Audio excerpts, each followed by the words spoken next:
Welcome, Weirdos! I'm Darren Marlar, the host of Weird Darkness, where I bring you true stories of the paranormal, supernatural, legends, lore, crime, conspiracy, mysterious, macabre, unsolved, and unexplained. Named one of the 20 best storytellers in podcasting by Podcast Business Journal, and ranked one of the best true crime and paranormal podcasts by Podcast Magazine. Bolt your doors, lock your windows, turn off your lights, and come with me into the Weird Darkness, found everywhere you listen to podcasts. When a group of teenagers come up with the bright idea to go camping in an abandoned haunted house out in the woods, they have no idea they're about to experience something that will leave them breathless. And then we go toe-to-toe with the notorious Pig. Is it possible that the town of Northfield, Vermont has one of the most ruthless cryptids we've ever covered? Today on Dead Rabbit Radio.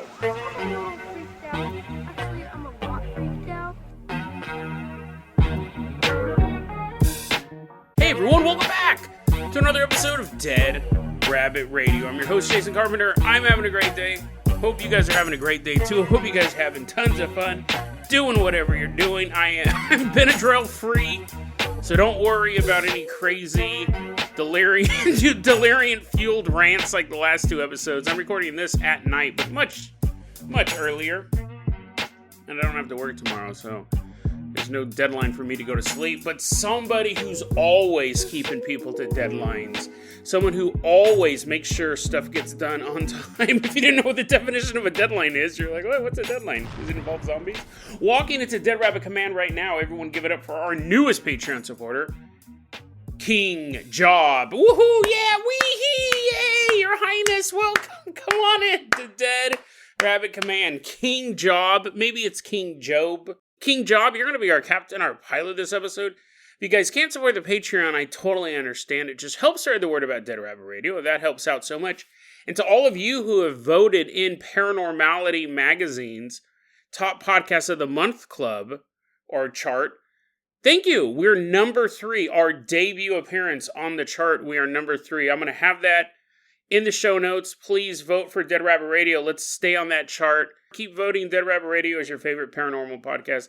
That's another way you can help the show grow, just getting the name out there in one of the top paranormal magazines. So thank you so much for those who have voted. And you can vote every month as well. So King Job, I'm going to go ahead and toss you the keys to the Bunny Bicycle. We're going to leave behind Dead Rabbit Command. Everyone hop on the handlebars, and he's going to ride us all the way out to the middle of the woods. Wicka, wicka, wicka, wicka, wicka, wicka, wicka. That's the bike. That's the bike. Some of these vehicles I don't use often. Not because it's not cool. A Bunny Bicycle would be great. But what's the sound effect? A card and the spokes? Brrr. That actually would have been better than squeaky chains on a bike. The year is 2009. This story was posted anonymously, but we're going to call this young chap Marcus who experienced this. The year's 2009, and Marcus goes, 2009 special year for all of us. It was the year we graduated high school. Throwing your caps up in the air, woohoo! You know, like doing a little dance, you and your friends choreographed the dance. No one else is watching. They're all hugging. They're hugging their families and walking away. And you guys are like, hey, how come no one's watching our dance? It's him and 3 other buddies. There's 4 people in total who are part of this crew. And they say, well, the dance thing no one watched it. We spent a lot of time on it, but they decided to go camping. And Marcus goes, we wanted to go camping out in the woods, but we didn't want to just, do the normal camping experience, sleeping bags. And do you bring pillows when you camp? Maybe pillows and probably like a fishing rod. We're not thinking of camping like that. They're not doing a camping trip like that. They actually came up with a really cool idea. They're going to spend their camping time. It's in the middle of the woods, so it's kind of like camping. But also in the middle of the woods is an abandoned church. Been abandoned for decades. They go, let's go out there. It's supposed to be haunted. We'll bring our camping stuff and we'll camp inside yeah, man, that sounds like a great idea.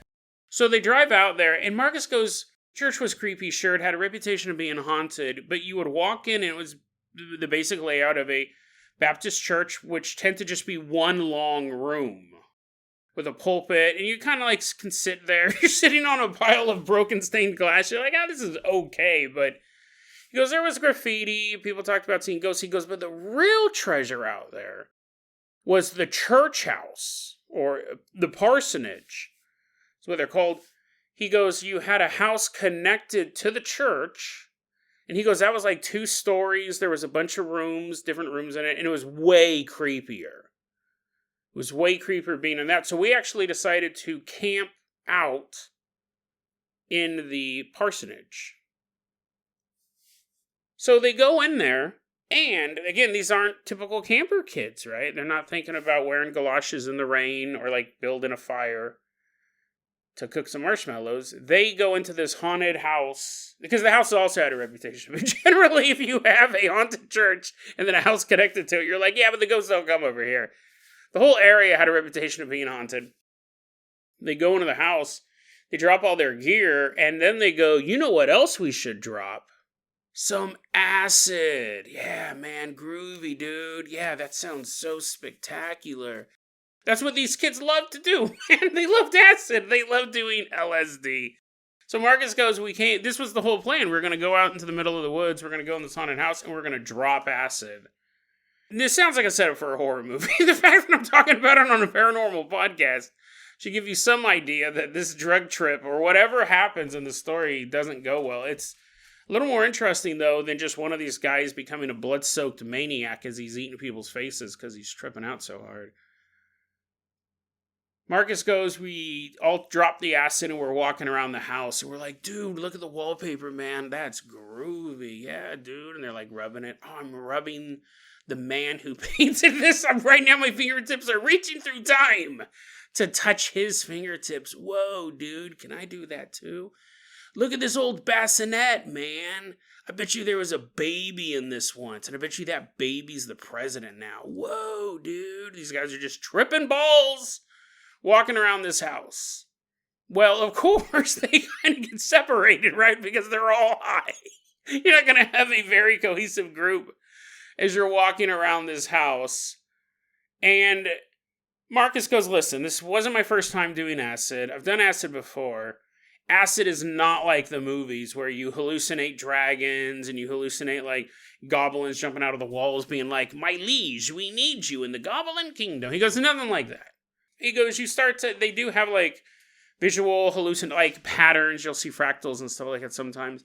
But mostly it's just a change in perception. So on the one hand, you have that. What's about to happen? He goes, I don't think it was a hallucination. But at the same time, he admits I was on a lot of acid. I was tripping really hard at this point. We're all kind of separating. I find myself in a room all by myself. And I see that I'm actually not all by myself. There's a young woman in the room with me.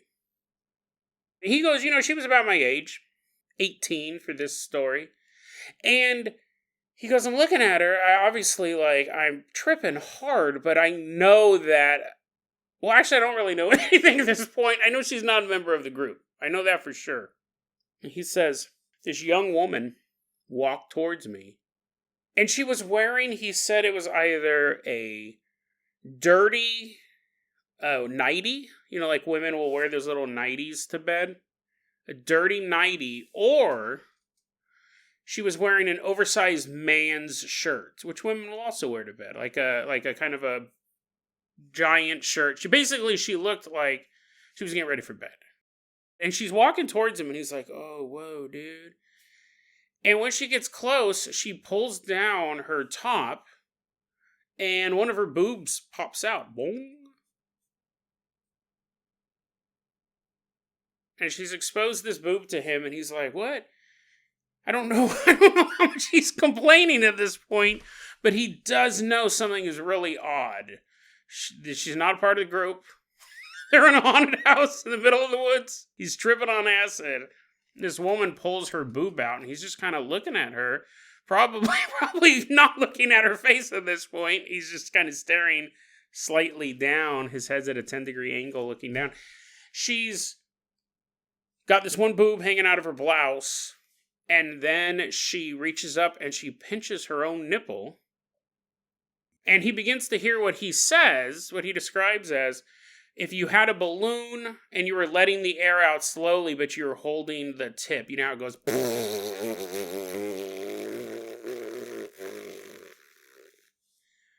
as it deflates.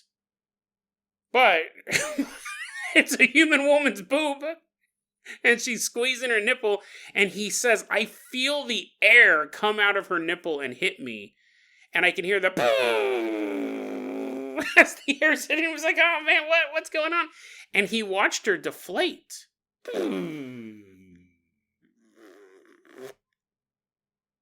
Listen, you can tell yourself you don't trip on acid. You can tell yourself you don't have visual hallucinations like that on acid. But I mean, he saw it, right? He saw it, and he's on acid, and he goes, I watched her deflate all the way. I was like, why would you leave in the middle of that, right? You're like, oh, boring. I want to go see what my friends are up to. Maybe they're rubbing doorknobs together. No. You would want to watch her. If you were ever watching a human deflate, you would be like, your boss is like, hey, you got to come back. Your break's over. And be like, boss, I need 5 more minutes. This person is deflating in front of me. You'd watch the whole thing. And he watches her go, and he goes, it must have been the acid, which is something you could say about a lot of this stuff. Not about what he saw, but he goes, I was strangely unaffected by the whole thing. Like, I wasn't terrified. He was very puzzled when the girl appeared, and why he notated, why only one boob? He goes, why didn't she show me both? She only pulled out one boob. He goes, I watched her deflate. And then I just kind of left. I just kind of left the room and went to go find my friends. Like, I knew something had happened that was weird, but I wasn't scared by it. He goes, I left the room and I found my friends, and I did not say anything to them. I just found them where they're at, and they're like, dude, what if curtains were upside down, man? Whoa. And he's like, he's all trying to feign interest. He's like, I just saw a woman deflate by pinching her nipple. But yeah, let's have this curtain conversation. He doesn't tell his friends, and they just go about their business, and then eventually they all go to sleep. And they wake up, remember they're camping in this church house. They wake up the next day, and Marcus, now sober, goes, I'm gonna go see what that was. Because obviously I'm gonna go to that room, and there's just not gonna be anything there, right? I'm going to walk into that. That was all just some hallucination. That was, what else could it have been? And he goes, I went back to where I was in that room where that woman deflated, and I walked in the room and I looked down, and he just saw this large pile of hair.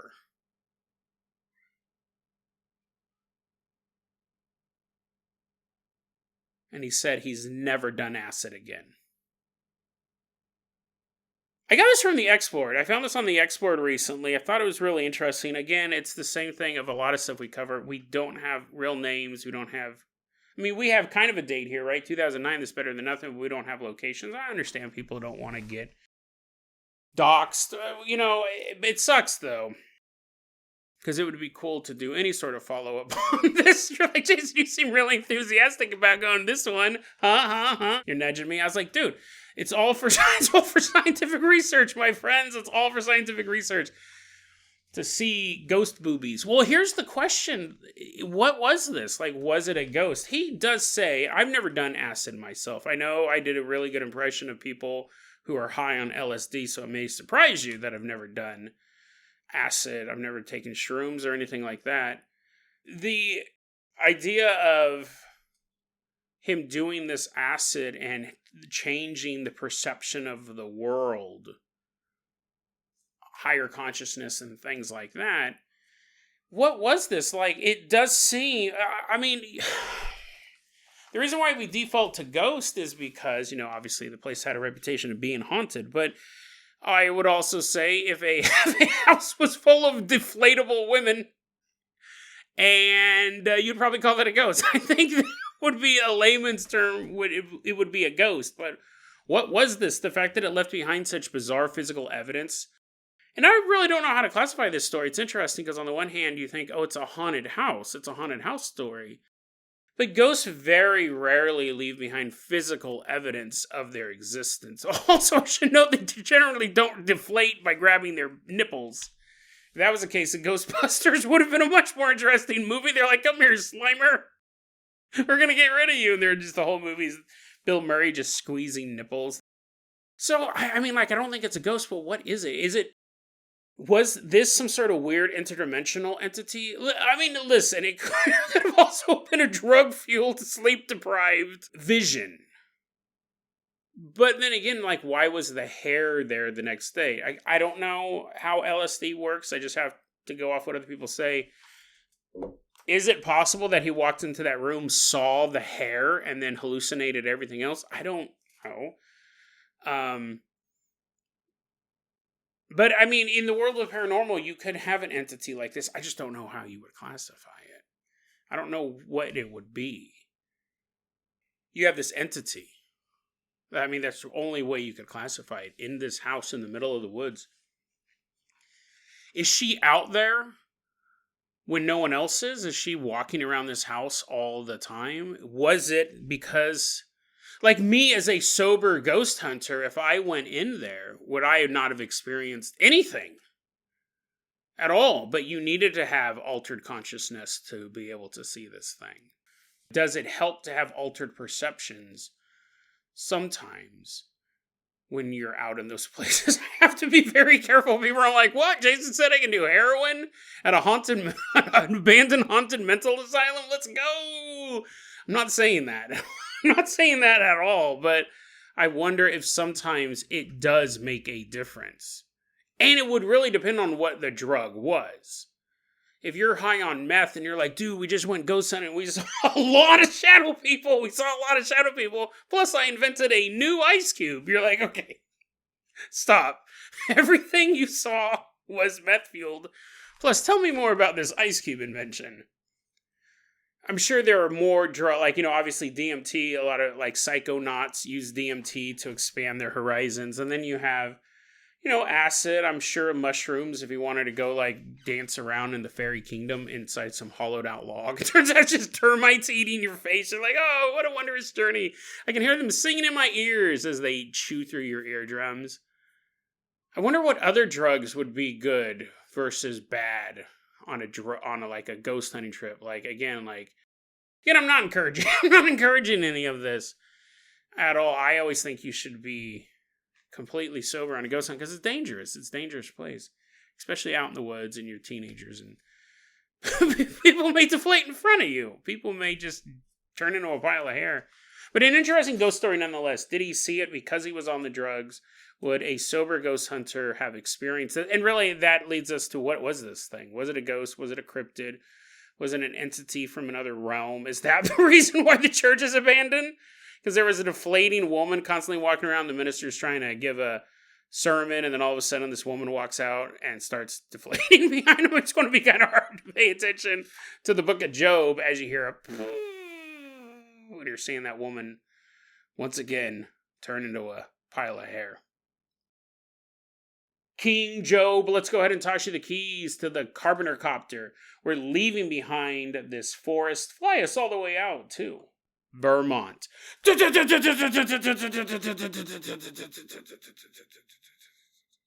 headed out to Vermont. Specifically, we're headed out to Northfield, Vermont, to take a look at the story. And first off, I got to give a shout out to longtime Dead Rabbit Radio listener. I actually don't even know if he still listens to the show. I mean, people come and go, right? Some people listen to the show forever. Some people take long breaks, or some people never listen to it again.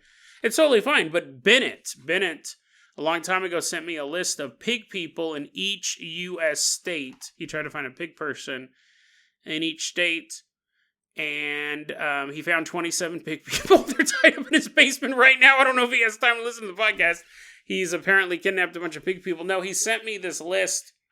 And every so often I go back to it. It's mostly just sitting on my desktop, though. He sent me this list a long time ago, and we've been checking them off one by one. I think this is the fourth one we've covered. And it's funny, I was actually reading another article about a pig person, and I go, oh, wait, Bennett sent me that list. So I was like, yep, he sent me this one, too. So, Bennett, you're getting credit for this Pigman story. He's like, right. That's what I'm known for. I don't even listen to podcasts anymore. You're still talking to me, talking about me in my pig list. It's October 30th, 1951. We're in Northfield, Vermont. It's Halloween Eve. If you thought Halloween was spooky, get ready for, what do they call it, Devil's Night? I think that's an East Coast thing. Anyways. October 30th, 1951, and there's this kid named Sam Harris. He's 17 years old, and he is up to no good. He's sitting at his house, and he's like, ha, ha, ha, ha, ha. The kids ask, trick or treat, but I give only tricks. His family's sitting around, they're watching Howdy Doody. They're like, Sam, what are you talking about? Why are you giving a monologue? Why are you just monologuing in the kitchen? He's like, ha, ha, ha, they don't suspect a thing. Those rubes. They're like, Sam... He gets a basket full of eggs. This is so quaint. I know throwing an egg at someone's car will really mess up their paint job. But it's also pretty quaint compared to, like burning a house down like they do in Detroit. Aha, it's the Devil's Night. Let me shoot you and your family in the face. Tricks on you, citizen. You throwing eggs at a car, it can really damage the paint job, but whatever. Sam has a basket of eggs, and he's like, aha, the night is mine. I will go out, and I will egg the houses of random people in town. They will forever remember my name. And they're like, Sam, don't get caught. That's the point. No one should know your name. He goes, they'll remember my name. And he took his basket of eggs and left the house. Well, the night goes on, and on, and on, like nights often do. And then the next morning when the parents wake up, Sam's not home. They're worried. Because, just a piece of advice, if you go out and start throwing eggs at people's property, there's a chance you will get beat up at best. Well, the parents start looking for Sam. They can't find him. They contact the authorities. The cops are like, was he doing anything dangerous last night? They're like, your house didn't get eggs. And the cops are like, no. And they're like, no. He was totally fine. He was totally fine. The police start looking for Sam Harris. They can't find him. Missing posters go up and then fade. Actually, did they have missing person posters in 1951? That was like old time. They didn't have a copy machine. So it would just be a guy walking around with one photograph. He nails it to the side of a street pole, and he just stands there for about 10 minutes, and then he unnails and takes the next one. I wonder how they I guess maybe just the newspaper, right? Like, you couldn't make your own photocopies in 1951, I'm assuming. You just would be like, you would just be describing your missing kid. They're like, what does he look like? You're like, well, he has a basket of eggs in one hand. They're like, wait, it was that guy. My car got egged last night. I'm sure they had some way of looking for people, like just random. Obviously the newspaper and the police would have a photo, because you give a photograph to the police and they're like, oh yes. So are we looking for this guy? And they're like, no, that's Chuck E. Cheese. Look at the little kid. That's my missing 4-year-old son. They're like, oh, that giant rat did look suspicious. Anyways, maybe missing person posters were posted and slowly faded, and then the wind took them off the telephone pole. And while the family and friends of Sam Harris never forgot about him, the rest of the town of Northfield, Virginia moved on. Let's jump ahead to the year 1971. So 20 years later, Northfield, Virginia, it's nighttime. There's a farmer and he hears some noises outside of his house. And he's like, oh, those raccoons, they're digging through my garbage again. I'm sure you hear a lot of stuff on a farm, but this was something that he wasn't used to hearing. It wasn't a chicken clucking or a cow mooing or a gopher digging. It sounded like something. It was the sound of something digging, but it wasn't a gopher. It was huge. He heard something rifling through his garbage. He grabbed a shotgun and ran outside, and then he saw it. He saw from the neck down a naked man. But from the neck up, it was a pig. The farmer aimed his shotgun, and this creature took off into the night.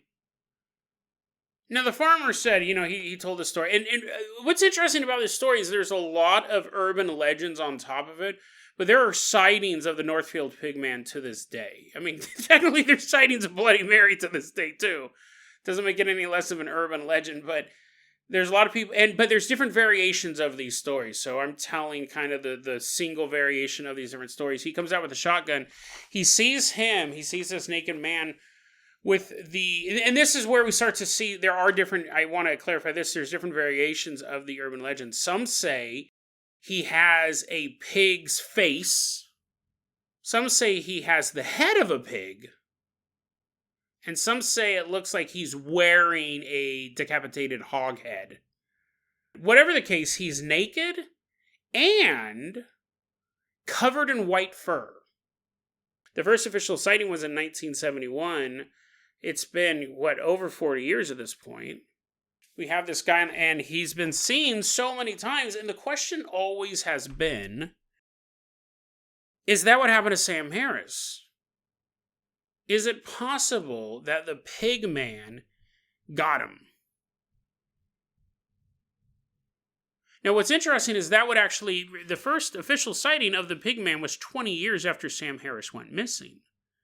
There were no sightings on the books. You could say, and I've made this argument in past episodes, I don't know if I could find the particular episode, but as humanity spreads out, I think not only can we encroach on the habitats of like wolves and foxes and bears, but we could actually be building our settlements, building our cities into homes that were previously inhabited by unseen cryptids.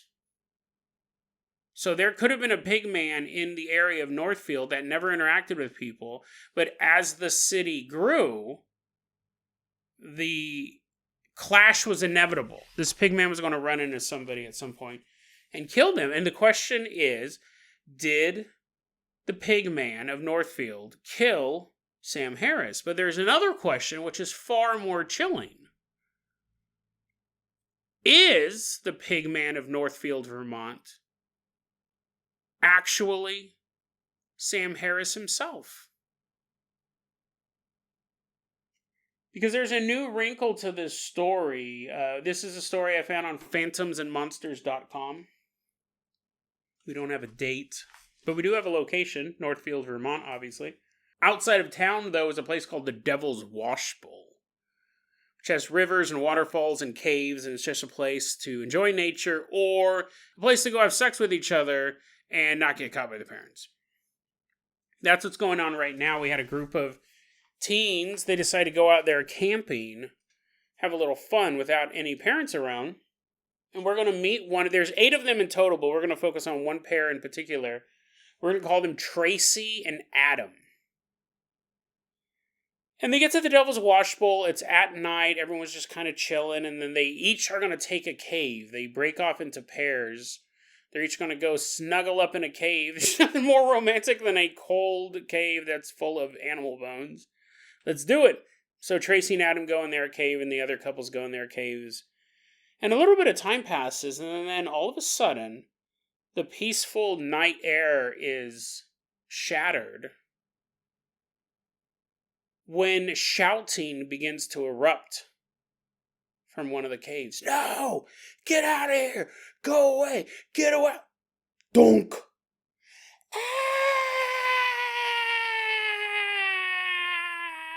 A piercing scream. It doesn't sound like Edith Bunker. It sounded like a real young woman screaming for her life. Gets everyone out of their own caves.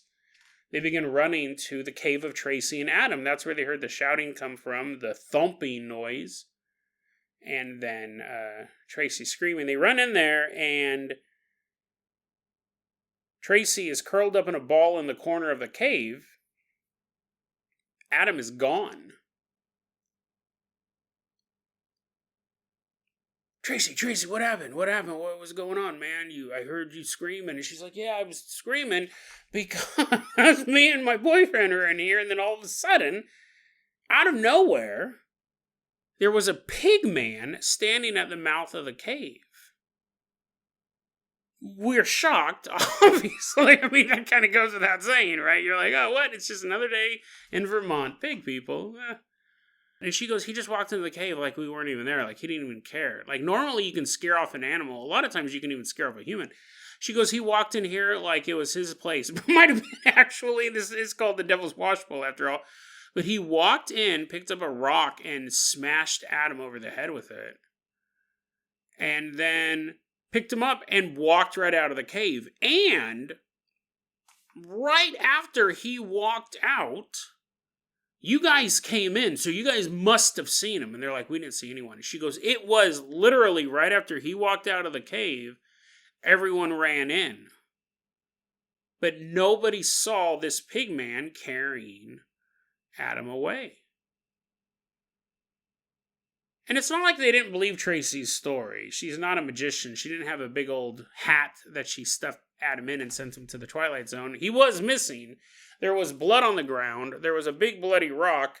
But without even all of that evidence, they still would have believed Tracy. That evidence definitely going to help the police believe what's going on. But what happened was the girls decided to hop in a car and head back to town to call the police, while the men, because, they were paired up, right? So you had 4 girls, 4 guys, and now just 3 dudes. They make makeshift weapons and decide to try to hunt down this beast from the impossible world of the unknown.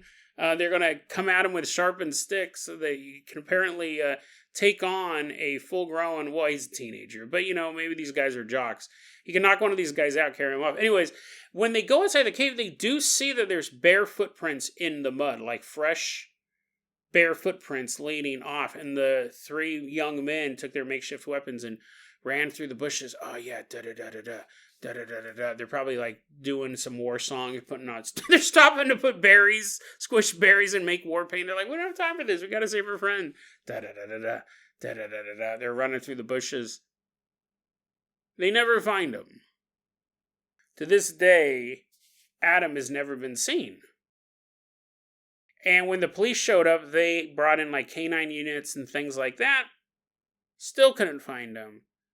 Eventually, though, they were able to track the kids Adam's scent to an abandoned farmhouse where they found his torn t-shirt. That was it. Or was it? Because a while later, we don't know if this is a couple weeks or a couple months, a while later, after missing person posters, they definitely have been put up for this guy. This is a more recent story. I don't know when it happened. Probably sometime between 1971 and 2023, when they have time to print posters. Missing people posters go up for Adam all over Northfield. Picture of a young man flapping in the wind. Flap, flap, flap. The picture's flapping in the wind, not him. They took a picture of him. He's all paragliding. You can't even see his face. He's wearing all those goggles. It's the best picture we had of him. His face is plastered all over town. Well, this farmer goes, I think I saw that Adam boy. People are like, what? Really? You think you found him? He's like, well, don't get... He's announcing this to the family. He's like, hey guys, I see you're looking for your son. They're like, we are. I saw him. And they're like, what? I don't know if he told this to the police. I don't know if he told this to people at the local diner. To be fair, I don't know how true any of this is. There's been no photographic evidence of the Pigman. There's been no real proof. This is a story that has been in Northfield, Virginia, really since 1971, since the first sighting. There's a lot of local newspapers cover this story all the time. Should tell you about how much actual news is going on in this area. But this farmer goes, I saw your boy. You are the ones who are the parents of Adam, right? We'll just say that he's telling his family this. Their mother and father are holding each other, and they're like, yes, beautiful Adam. And farmer's like, don't get your hopes up. Don't get your hopes up. He goes, the other night I heard someone rummaging through my trash. Well, not someone. I assumed that it was like a badger. Or maybe like 3 skunks standing on each other's shoulders. I didn't know what to expect.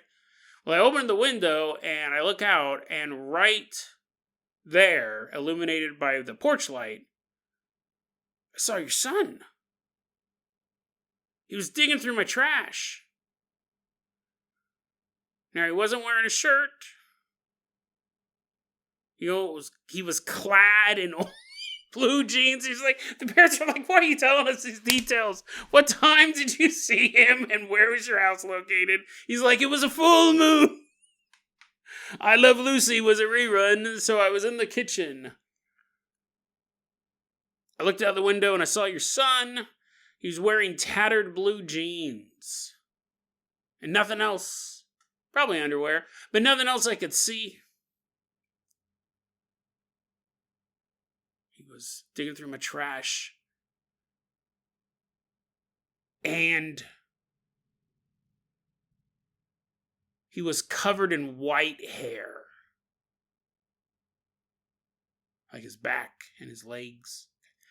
But the weirdest thing was, when I looked down, I saw your boy Adam. He looked right at me and his eyes looked hollow. They looked lost.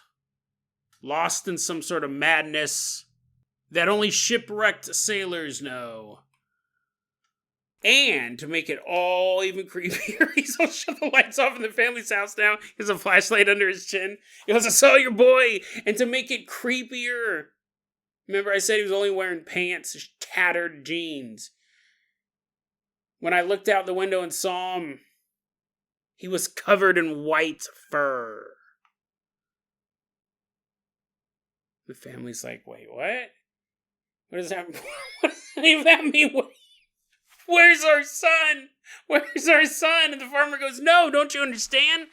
The Pigman, the Northfield Pigman, was white and furry with the head of a pig. I think that your son, who we know was kidnapped by the Pigman, the parents are like, we stopped believing that. We don't believe that story. We think he was some drunk accident and his friends are covering it up. Where's our son? He goes, oh yes, the Pigman of Northfield. I've heard that legend well. The farmer says, remember the first time that the first farmer saw the Northfield Pigman, he had the head of a pig and he was covered in white fur. And now we have Adam, who still has the face of Adam, but he's slowly growing white fur. Is it possible, this is blowing my mind, that the Pigman turns people into pigmen? And it would make sense. You're like, Jason, no. I don't know why you always think it's possible for humans to turn into things. This is my theory.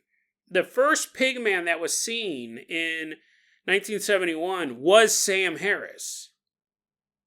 And it took him 20 years to either fully turn into a pigman, or maybe it only took 6 months and the rest of the time he was just out in the boonies. But then 20 years later, he shows up and he's digging through the trash. And now we have this story where this kid was kidnapped by the Pigman. And you assume that just like Sam Harris disappeared after, we don't know, Sam Harris just went out, was throwing eggs at people's houses. We don't know what happened to him. To be fair, I wasn't even able to 100% prove that he existed in the first place. I don't know. He could also be part of the urban legend. It could have been, because, it's a missing persons case from 1951. I'll dig a little bit more. If I find something, I'll edit it in here. But if I don't, if there's no other additional information, I couldn't find anything more. Sam Harris, my theory is that he got turned into a pigman by Pigman Prime, the first one. And then you have Sam Harris running around, digging through people's trash. And then Sam Harris, as a pigman, bashed Adam over the head and turned him into a pigman. That's my theory. That's my theory based on reading urban legends. That's my scientific synopsis based on reading urban legends spread across various publications. But if it's a true story, and my theory's true, the life cycle of a cryptid, I think this is something that we've all been curious about. I think we would assume that it's similar to human life cycles or snake life cycles or something like that, right? A mommy and a daddy have little babies.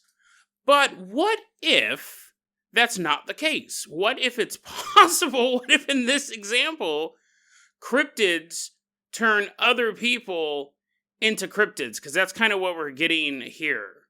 That's what it is kind of leading to. And it makes sense. It makes sense in a way. You're like, no, Jason, it doesn't. No, listen, it does. Because the Loch Ness Monster, the lamest of all cryptids, even if it was a dinosaur, even if it was real, which I have serious, serious doubts about the Loch Ness Monster. Plus, he doesn't do anything. He just kind of swims around in the water. But let's assume that he's real, and let's know that he's lame. Even if he's a dinosaur, he wouldn't be alive anymore. It'd be a big old bloated dinosaur carcass floating around in the loch. But maybe this explains it. Maybe this is the reason why cryptids... We've covered other cryptids on this show. We covered one about like a guy who got killed in a train accident, or he escaped in a train accident, or he was the train accident. He was some sort of boar man or ram man or something like that. I'll see if I can find the episode. I think the most popular story was that he was a circus freak that escaped and then started beating people to death. The firemen are putting out the fire of the train. He's all beating them to death. I said in that episode, I go, even if that story's real, I mean, that was 120 years ago. I mean, you'd be some old, decrepit man. Just because you're a circus freak doesn't mean you have an incredibly long life. In fact, it's probably the opposite. But this might explain it. What if cryptids are turning humans into other cryptids? That's how they reproduce. And again, we've talked about Bigfoot's turning people into Bigfoots a lot. I'll put all those episodes in the show notes. Is it possible that the Loch Ness Monster we see today was originally just some tourist who's like, hey, Ma, Dad, guess what I'm going to do this weekend? I'm going to go to Loch Ness. He gets on an airplane and flies over to Scotland and walks out to the shoreline, and he has his camera. He's like, ooh, water. This sure is exciting. Wow, I hope I see someone just slightly swim by. I'll see a bulge. The bulge in the water will make a bulge in my pants, he exclaimed out loud to the consternation of the crowd. He's standing there, and he's waiting and waiting and waiting, and then nothing. He's like, oh, man, I wasted all of my money. Come here and look at this, to enjoy nature, to be at one with the beauty of the natural world. Ah, phooey. And he goes back to his hotel room, and he's fallen asleep. And then he hears the pitter-patter of giant, wet flippers walking down the hallway. It's the Loch Ness Monster, but he's wearing a little mustache, so no one recognizes him. And he takes a nibble out of this guy. With his teeth the size of Subarus, this Loch Ness Monster is somehow able to bite this guy.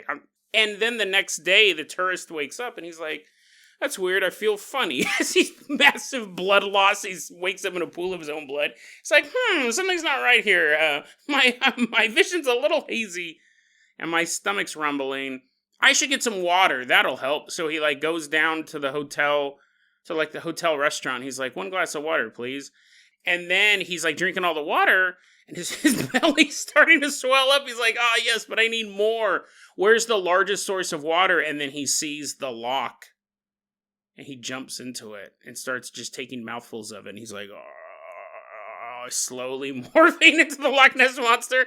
And while that's happening, while his bones are elongating and his skin's turning leathery and his neck's getting super long, there's another Nessie in the water and goes, yes, the circle of life is now complete. Just like him, I was once a man, now I'm a monster. But now that there's 2 of us, I get to retire. I get to leave. There has to be at least one monster in here at all times. And then that Loch Ness Monster just rolls over and dies. He's like, I didn't really think that plan out. I had a bunch of stuff I was supposed to do. I probably should have done that before I bit that man and replaced myself. Is it possible that the life cycle of cryptids is creating other cryptids? Also, is it possible that these were just 2 lunatics walking around with a hollowed out big head on their head and digging through trash? That's probably more likely, right? Actually, the most likely thing is that these are urban legends and there's not a lick of truth to them. But in the world of the paranormal, anything's possible. So sleep well, explorers of the paranormal, but know that at any point, you may become the monster you hunt. Not because of some Nietzsche quote talking about the nature of man. No, I'm talking literally. You may be looking for that elusive cryptid, but it turns out you are now the elusive cryptid.